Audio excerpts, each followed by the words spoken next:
comptable, vous allez vous occuper des achats, vous allez vous occuper de ci. Et au bout de quelques années, elle lui a dit vous méritez mieux, je vais me retirer, je vous laisse ma maison, vous me paierez en tant d'années. Et ma mère, à 22 ans, était patronne d'une maison de couture rue des Capucines.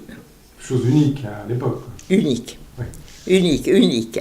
Elle n'avait pas appris la couture, elle n'avait rien appris. Et donc ma mère allait travailler énormément, car à ce moment-là, on travaillait. Elle m'a presque jamais vue le soir. Quand elle rentrait du travail, j'étais toujours endormie, toujours couchée. Parce qu'il n'y avait pas d'heure, on allait livrer les robes des clientes à la gare de Lyon au train bleu, pour que... Il n'y avait pas d'heure, Donc ma mère a été ma directrice de pensée, vraiment ma mère. C'était une suffragette, elle aurait voulu le vote des femmes, elle défilait dans les rues. Où en suis-je? Donc là, j'ai 3, 4, 5, 6, 7 ans. Donc c'est là où je t'ai raconté que la guerre de 14 est arrivée.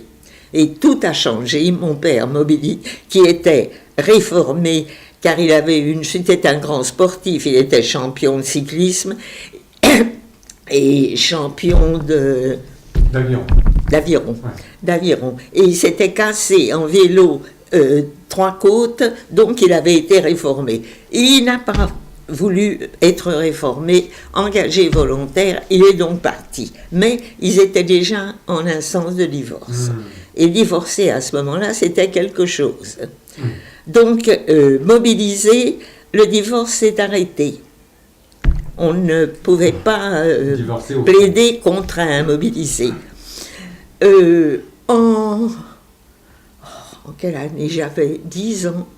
Ma mère a déménagé. Et nous sommes allés dans un appartement, Square Clignancourt, toujours 17e. En pleine guerre, alors? Oui, probablement en 15 ou quelque chose comme ça. Avec salle de bain, eau chaude, eau froide, électricité. Le téléphone suspendu dans l'entrée, la concierge vous appelait, vous avez une communication, on descendait chez la concierge pour parler, mais alors là, c'était vraiment le haut luxe. Le haut luxe. Et puis, la guerre a passé tant bien que mal. Mon père a été gazé en 16.